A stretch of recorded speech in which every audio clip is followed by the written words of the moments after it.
Taip, šiandien karštą vasaros dieną, Liepos 21 dieną, įvyks žiauri egzekucija, kurią vykdys šio posto gelbėtojas Raudonkepuraitė Vincentas.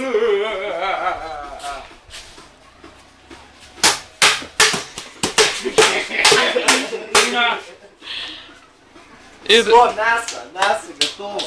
Kaip jūs jaučiatės po šitos egzekucijos? Palaukit, nesimato jūsų veido išėjant.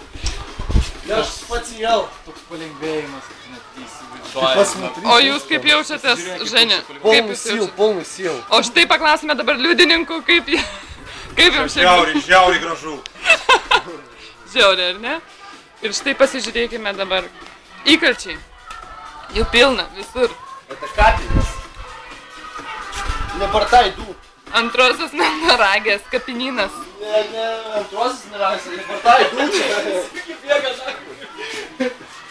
Kol nepradėjai, visur kur jie daužyti. Čia buvo tiesioginė transliacija iš antros Melnragės, dabar tu.